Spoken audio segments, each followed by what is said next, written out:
Hi, I'm James Shillinglaw, and I'm here today with a familiar person for most of you out in the industry for in luxury travel and in cruising, Larry Pimentel, who is now president and CEO of Mark Henry Cruise Holdings Limited. What is that? Well, it is the owner and operator of what everybody's curious about these days, Four Seasons Yachts. And we're getting a chance here today to talk to Larry about this wonderful new product. And we're going to figure out when it's coming out and what it includes and a whole lot more. And you're going to find out about that on Insider Travel Report.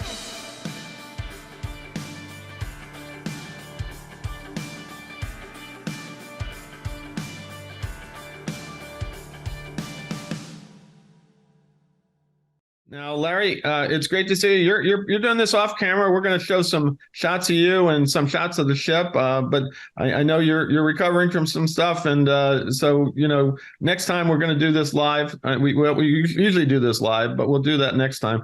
But we wanted to really get with you to find out what's going on with the Four Seasons Yacht project. And I guess what's the first thing that comes to mind is what attracted you to this project after really a career focused on luxury cruising. How did you get involved? Well, James, first of all, it's delightful for me to be with you. I've spoke to you for decades about various projects, You're and making us all old there. that's a reality too. But sometimes with age comes wisdom. So Well, I was one would hope. I was the lucky guy that this particular group looked at and said, "You're the guy. You're the guy we want to lead the project, and you are about to." Be in a position to create a category of one.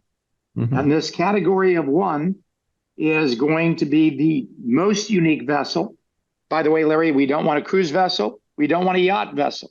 We're looking for a unique hybrid that we want you and your teams to define. So what got me into this was I was approached by Miami Beach Mayor Philip Levine, two-time mayor, who has been a person who owned Onboard Media. And he said, I'd like you to talk to a guy who owns the largest number of Four Seasons in Florida. He's one of the largest developers. His name is Nadim Ashi. And Philip and I had gone down this path, actually quite a long time ago. In fact, James, I'll share something with you. In 2009, Philip and I took a trip. I was working for the Royal Caribbean Group. Right. Talked to my boss, Richard Payne.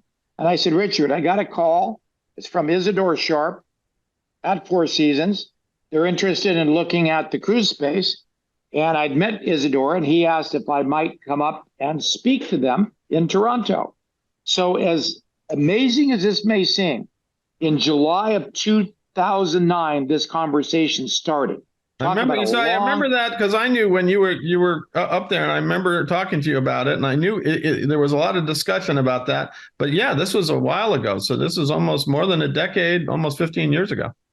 And it speaks to the issue of focus and patience. In any event, the world changed, as we all know, and I was approached by these guys to say, please sit down and talk to us. I met the president of Four Seasons. I met the president of the development, the CEO, board members, all the normal vetting process. And I was lucky. There wasn't two candidates. They said, we want you to bring this to market. So that got, its origin a couple of years ago. And it's a startup, but it's a startup with an amazing investment group and, more significant, a completely stunning brand in hospitality, mm-hmm. whose reputation is just unparalleled. No, So you started, so you went for it, and it's been a couple of years now, right? Been a few years now, and at first you get into vast definitions, you get everybody aligned, and this is not a licensing agreement, James. So I want to make this clear: Four Seasons will operate the guest experience on the vessel, and they will be running the hotel ops. They will be handling all of the land experiences. Will be run by Four Seasons trained personnel and their management. I'm with a group called Mark Henry Cruise Holdings Ltd. We have a partnership with Four Seasons. It is a partnership relationship. Mark Henry Cruise Holdings is a Malta-based holding company, the owner of the ship, as you appropriately suggested earlier. But Mark Henry runs marine. We run technical. We are responsible for sales. We are responsible for marketing. We are responsible for the reservations process. We're responsible for deployment, yield and revenue management. So we both have a bit of the pie and we collaborate together. And one of the biggest things we're responsible for is my team is responsible for building the ships, which are being built in Italy. Now, what is the plan? How many you're building the first one? When is that's supposed to come out? Great question. The first we contracted for 3 ships to our firm. The third is on option. I believe you will see all of them. We are in late 25, late 26, late 27. By late, it releases out of the yard about November 30th. And on the first ship, we're transiting that ship to Miami, Florida. And so our first revenue voyage will actually be out of Miami. And that's where we will do the naming of the ship and the normal events that you do when you bring something into service. I think the distinction in this product is not only design, it is about distribution. It's a way different kind of distribution product that is the norm. Yeah, no, I want to talk about that because I do want to talk about how it's being distributed and how travel advisors can get involved. And we were talking about it offline before this, but what makes these? You said the service of Four Seasons Yachts. It is Four Seasons service, but what really makes it Four Seasons? Is there going to be a reflective in the decor and everything about it? What will make this a Four Seasons yacht? Another good question. Everything will, because we followed their standard. For example, when you walk into one of our bathrooms, it's a Four Seasons standard. They have minimum standards that are high in comparison to others. If the bed height is certain high, or a side chest is a certain height, or there needs to be a certain sound quality. Keep in mind that we created the ship by having a white piece of paper with an objective: build the world's best. Okay. We took inspiration from the Christina O. Now, many of your listeners might not know the Christina O, but this was the Aristotle ship that Aristotle was very famous in the 50s and 60s, in particular around Monaco and the Med. He, of course, had married Jacqueline Kennedy, and they had, world luminaries and titans of industry. So we decided to use Christina O as the inspiration and have Christina O meet James Bond. Okay, that's an interesting combination. Absolutely. The other inspiration for the ship was the Surf Club. Now, many people might not know the Surf Club. It's a Four Seasons property that's in Surfside, Florida. One of the most magnificent Four Seasons hotels, some of the highest ADRs in the world, average daily rates. And that was a hotel, James, that you would love. In fact, when you're down there, I have to walk you through it. Okay. That's the place that Churchill did a lot of his paintings. That's a place that was a private club. And during Prohibition, those titans who couldn't drink, well, you could drink if you were at your own private home or club. Sure. So they designed a club, which was a social club of the elite of the day. And the Dimashi took that, redid that, and it's become one of the highest rated properties in Condé Nast and travel and leisure. And it's a stunner. It's a bygone era connected with new era elements. And the inspiration for our yacht comes right out of that surf club, old and new, combining them together. It's sexy, it's sleek, and it doesn't say anybody else. Your viewers and readers are going to be able to see images of this, and they're going to go, wow. Yeah. Because that's what it is. It's a wow. No, that sounds wonderful. Now, obviously, you got to go somewhere. What kind of itineraries are you developing for Four Seasons Yachts, and where will the first ship sail, and what regions? Listen, we follow the sun. What you do is you study the yacht owners. Funny thing about yacht owners, they spend a lot of money. They love privatization and exclusivity. But if you were to go on the web and look for their locators, and you can do that, it'll show where every yacht is at. They congregate together. They're all in the same places. So they love the south of France. They love the Italian Riviera.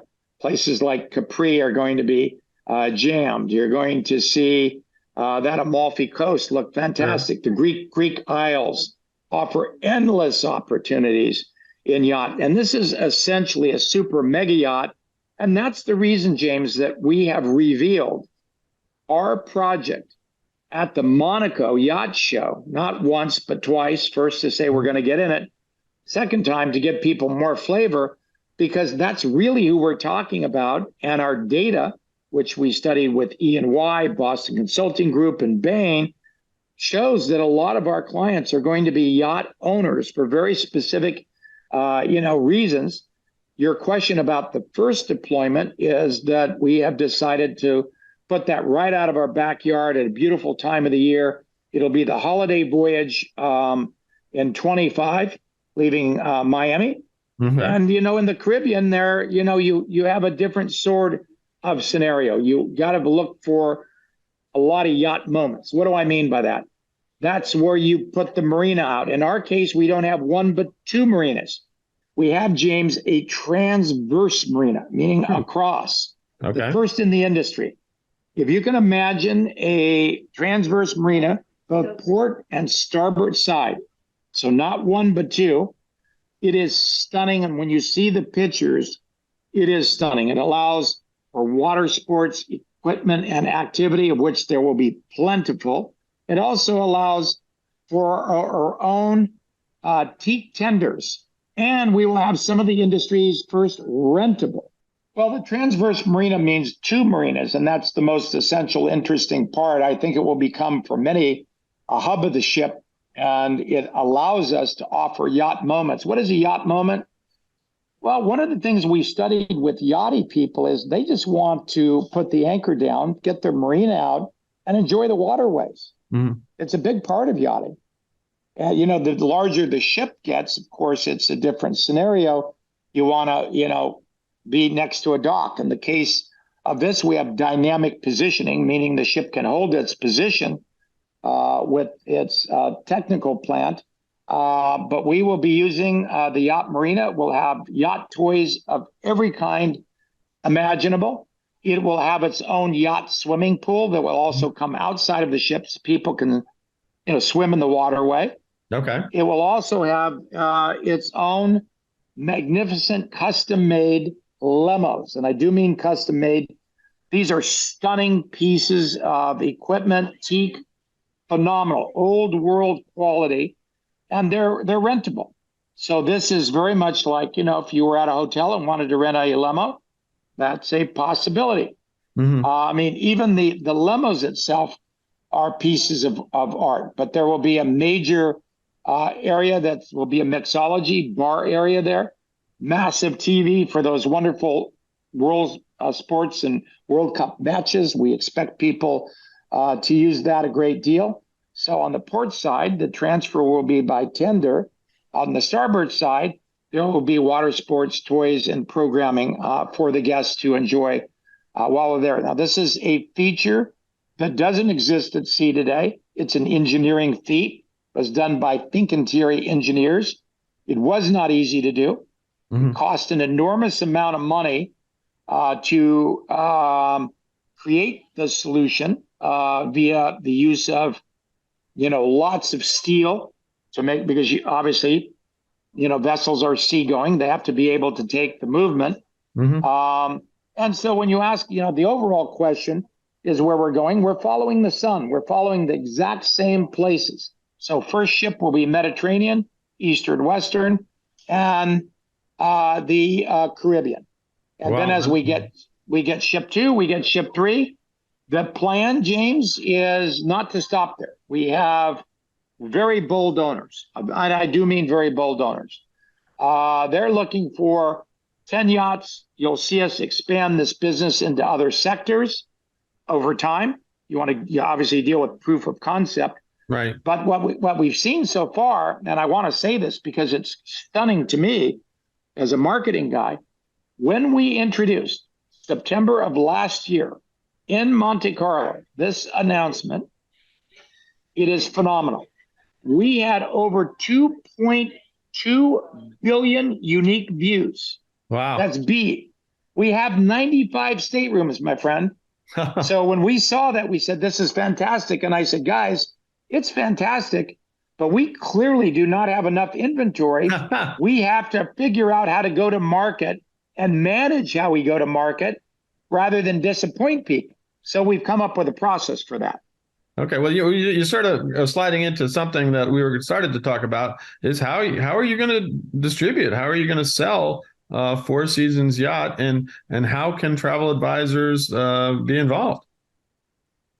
We distribute mindfully. We distribute through studying. We distribute it through not being emotional, but saying what's pragmatic. Keep in mind, our first objective was to support the loyal preferred clients of Four Seasons. And boy, do they have a loyal group. Right. You know, they have people who are gone from, we know which people went to the suites, the villas, who have their residences. I mean, we know the exact data. So it's laser focused. And what we did is the following. First invite went out to Four Seasons guests in various tranches. We said, we've got a new project. You know, if you're interested, let us know. You have to opt in. We want to be very sensitive about privacy rules, etc. They opted in large numbers. And what's going to happen roughly next week is when they've opted in, we give them priority access to an option. Now, what does priority access mean? It's kind of like going to the airline. If you're such a flyer, you're flying all over the world, I would imagine they call you first because you have so many points on certain airlines. It's identically the same thing. So the priority access option goes to the Four Seasons guests. They can go to any agent they want. In fact, I want to repeat again, we recommend trusted travel advisors because we are not selling air. We are selling a yacht experience. In this case, when they get that option and it opens up, that guest can take the option and they can convert it by putting out a deposit. It's a $10,000 deposit. This is very rare in our industry. On the other hand, our starting price point for a couple is going to start around $35,000.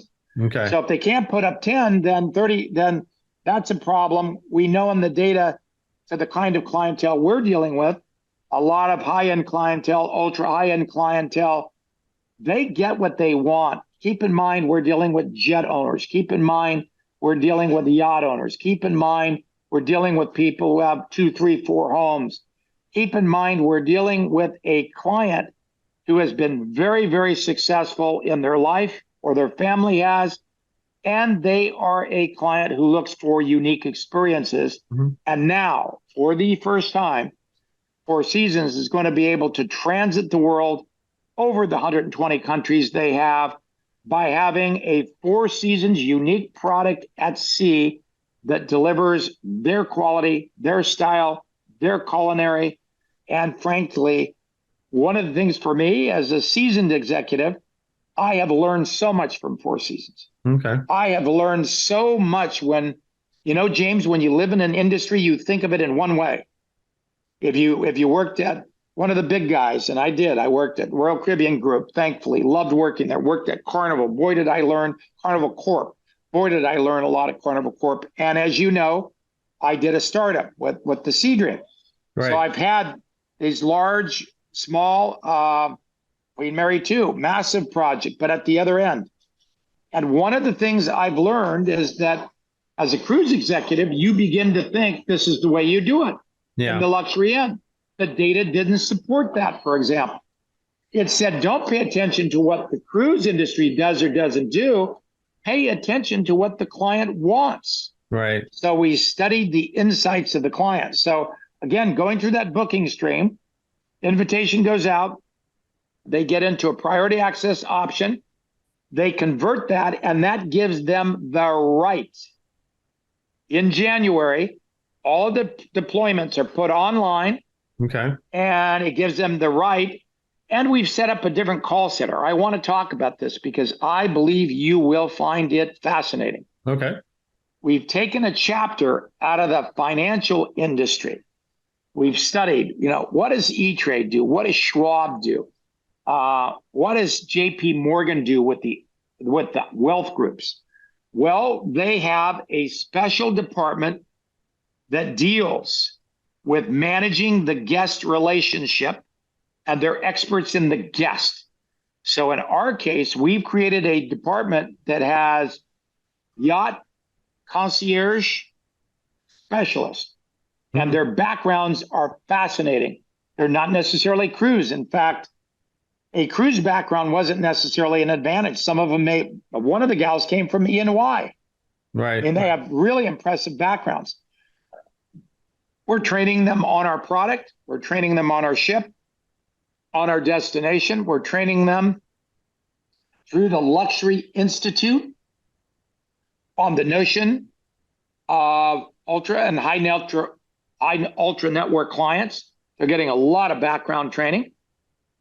They serve as that advisor, just like you would have a financial advisor, except this case, they're an advisor who's a specialist on return on life.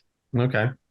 And so in their case, we set up all of these people who've come into the funnel. We're going to have more people in the funnel than we need. I need 11 bookings a day to be successful, James. 11. 11. That's amazing. Okay, it's not a big number. That's why not open it up. So I had a friend the other day say, well, what about the rest of us? How can we get in on this? Not complicated. Go to www.fourseasonsyachts.com and waitlist. We have thousands of people waitlisted. Wow. I've never seen anything like it. Thousands. So if you've got a client, and that means real, you can go on and get waitlisted. Eventually, that group, they work the waitlist. And we work every call by an appointment, an agenda. Mm-hmm. So it's calendarized. I'm not sensitive. The client wants to speak 15 minutes or 2 hours. It's not relevant to us. This is about serving clients the Four Seasons way. It's about client focus, clear and center. But if you go and waitlist and you get a call and you don't have any cash that they want to put against it, you're going to be dropped. We'll go to the next person. And we need to do this, not because we're ornery anti-agent, right, but because we have 85 staterooms on roughly a 33 to 34,000 gross ton vessel. Now, if you do the math, and I know you've done this, and you look at space ratio, nobody is even close. Sure. Even close. We have spent, James, $4.3 million per stateroom. Wow. The cruise industry average is in the 800,000s. That is amazing. You are talking, my friend, about a completely different animal, a completely different product. In fact, our largest stateroom, I want you to listen to this carefully. It's called a funnel stateroom. It's 4 decks in the funnel, which we don't need, all glass to the sea. It's 441 square meters inside, 457 meters outside. It is just under 10,000 square feet. There is no space. Let me repeat, no space on any ship, whether yacht, whether cruise, that has this much space. That's it amazing. Is in a category of one, and you're correct. Amazing is the right word. Yeah, well, my next question to you was, you're already doing it. How do you differentiate Four Seasons Yachts? There's obviously, and you're aware of it, just in the last year, there's been a lot of folks coming in and people saying they're going to come in. Also hotel chains. Obviously, we have one major luxury hotel chain that's already in the water with plans for more. We have, things like Explorer Journeys coming out. We have Silversea building like crazy. We have the return of Crystal, and then we have some threats by other groups to come in, to also other hotel chains to get into the space. How do you get through and and communicate your real differences, just like we're talking about here? Oh, actually, I think it's pretty simple. It's called Four Seasons. Okay. You're not starting with a name nobody knows. Right. You're not starting with a executive group nobody knows. You're starting with a brand essence who is well established as being the quality leader. Not for a few moments. This was all created under the direction of the first guy who created all of this for Four Seasons, Isidore Sharp, Right. who is an amazing human being. And, his philosophies carry through our product. So you've got size is a difference. We've got the largest space at sea to affluent people. Size is an issue. We have Four Seasons. Tell me which yacht in the world has Four Seasons chefs. They have, 20, 25 Michelin chefs. We're going to rotate these people. Tell me how Wow. many ships have that sort of thing. Can't Right. count one. If Yeah. I look at the quality and I talk about how much is spent per stateroom, I guarantee you the day that you walk in and see it, you're going to say to me, Larry, I've never seen anything like this. Mhm. We have a transverse marina that nobody has. The aft end of the vessel, again, inspiration, Christina O, is a 20-meter deck swimming pool Mm. that is the largest at sea based on a vessel of this size. In addition to all of this, we have more connectivity than anybody. We have one deck that's a villa, James, a villa. You can take the entire deck as one booking, and it's interconnected, and we didn't interconnect a door. No, we have the most clever scenario where the wall actually moves, opens up, and if you want a 2-bedroom, we can get it. You say, listen, I got friends, got family. I'd like an 8-bedroom. We got you covered. You cannot find this elsewhere. No. And frankly, to be candid, because I think it's amazing, 12 of the guest staff accommodations, 12 have guest staff accommodations contained within the purchaser's stateroom. What does that mean? Well, we have place for security guards, their own. We have place for their own nannies. We have place for their own administrative assistants. Mhm. We have place for their own caregiver. If they want to bring their chef, God bless them. The point I'm making to you is the differential list is so long that it is not difficult. And yet for me, I'm going to tell you, you're going to say, what's the best part of the ship? I'm going to tell you it's going to be our people at Four Seasons. Sure. I'm going to tell you my 30 years experience tells me again and again that no matter what magic we thought we did on the land, it is all about how you treat that guest on board, great cruise, create great results. And the hiring process here will be very difficult to get in, but we're going to be guided by Four Seasons hiring practices. And thankfully, we found within their workforce hundreds of employees who've been on ships who now Wow. work on land. Yeah. No, that's By amazing. this way, going back to one thought process about the demand and how to navigate it, keep in mind this notion of unique by invitation is rather rare in travel. But if you go out to the Augusta National Golf Course, or you go out to Cypress Point in California, or you go out to private clubs like the Jonathan or the Algonquin, these are private clubs, you pay precious amounts. The Augusta National Golf Course is $250,000 to get on the wait list. Mhm. I have a small yacht club here on our beautiful little island in Key Biscayne. Yeah, you put your name in the hat, you put your money in the hat. So we're taking a chapter out of luxury sectors, not so much out of what the cruise industry does. This is not a product about discounts. This is a product about what counts.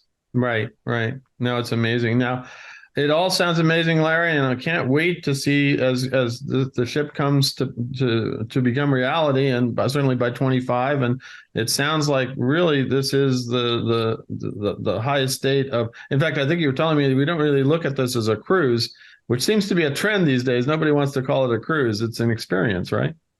Yeah, listen, there's nothing wrong with cruising. I've worked for some of the greatest cruise companies in the world. They offer amazing products. I'm not here to put down anybody in cruises. We just have a differentiated niche. Right. I think there are some products out there that you and I both go on. They perform very well, whether they're in the Carnival group, the NCL group, whether they're in the Royal Caribbean group, or small players. Yeah. And you and I are witnessing something. We are witnessing a renaissance of quality small cruise operators. Right. Without a doubt. I take my hats off to those people. I'm not, somebody says to me, is it better? It's a matter of perspective. What are you looking for? We're not for everybody. Every product's not for everybody. And thankfully, in our industry, there simply is something for everybody. No, absolutely. And that's the beauty of it, I guess. Now, anything else? We go out to about 126,000 travel advisors in the market, and they're all really curious about Four Seasons Yachts. You've said a lot here. Anything else you want to tell them before we close this out for now? Because I'm sure you and I will be interviewing some more over the next year or so about this wonderful new Four Seasons Yachts. Yes, if this is a place you want to play, get yourself do three things. Get educated, get educated, get educated. As you know, James, I've spent a lot of my life trying to train agents in the area of luxury and sales marketing. I've done it as the former chairman of ICTA. I was on the ASTA Education Board. I love education. What I've learned is that things are learnable. This is not something that, bumps into you accidentally. If you want to learn about this, there are endless courses through endless organizations. Mm-hmm. And I say, educate yourself. But it's like anything. You have to present a client at this end with the product. That's why I believe this needs a qualified agent who can articulate the product and educate yourself on the actual ship itself. Understand that even on our average deployments are 7 days. Uniquely, we'll be going to 137 unique destinations in 33 countries with the first deployment. My goodness, that's all over the place. And we have elected to select Fincantieri, the largest shipbuilder in the world, number one, and number two, the second largest yacht builder.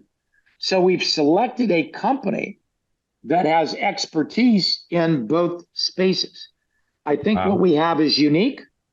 I don't want to come across as not having humility about it. I think I'm a lucky guy. We're lucky people for being in it.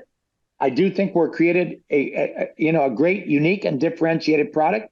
But I'm really I've learned from agents. There's a lot of great product out there, and there are 8 other great cruise lines who do things. Many who will be in places we aren't. Well, Larry, I want to tell you it's great to catch up with you and find out about what's going on with Four Seasons Yachts. Again, there's a lot of folks out there that have been really curious about it. We've seen some news come out in bits and pieces, and it's great you and I, years ago, you and I did the big interview before you put together the Queen Mary 2. And for Kennard, and that was always another seminal event that I think a lot of people wanted to know, and it still is one of the only transatlantic cruise ships. So great to hear you're in this project, and great to hear all the incredible things to come. Again, thank you so much for taking the time to speak with us. James, it was a pleasure. I can tell you I've spoke to very few people, and you're one that I will always speak to because you're very good about really providing the industry with a lot of information and data that will help people get updated. And I'm appreciative of your time and your journalism over the many decades. I appreciate you a lot. Thank you. Absolutely. Well, again, I'm James Shillinglaw, and this is Insider Travel Report.